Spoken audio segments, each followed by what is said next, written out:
ചേച്ചി ഇപ്പൊ വരും. എന്റെ ജീവിതം ഇങ്ങനെ മുടി തട്ടിയും പൊടി തട്ടിയും കഴിയും. നീ ഇങ്ങനെ പറഞ്ഞിരിക്കാതെ പെട്ടെന്ന് ക്ലീൻ ചെയ്യാൻ നോക്ക് പ്ലീസ്. അയ്യോ,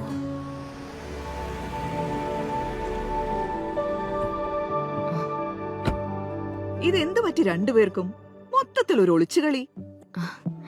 ചേച്ചി ഇതിപ്പോ പറയാതിരുന്നിട്ട് കാര്യമില്ലല്ലോ. ഞങ്ങളുടെ രണ്ടുപേരുടെയും വർക്ക് സ്റ്റൈൽ കാരണം ഈ മുടി നോക്കലൊക്കെ വലിയ ബുദ്ധിമുട്ടാ. പിന്നെ എപ്പോഴെങ്കിലും ഒരു ഫ്രീ ടൈം കിട്ടിയാ ഇവൾ അപ്പോഴും കൊണ്ടുപോയി തേക്കും ഇവളുടെ പാരമ്പര്യ എണ്ണ. അതുകൊണ്ട് തന്നെ സോഫയിലും കാറിന്റെ സീറ്റിലും വാളിലും പില്ലോയിലും ഒരുതരം എണ്ണമയവും ഫംഗസുവാ. ഇതാണോ ഇത്ര വലിയ കാര്യം? കാലത്തിനൊത്ത കാതലായ കരുതൽ ഇപ്പൊ സ്പ്രേ രൂപത്തിലുണ്ട്.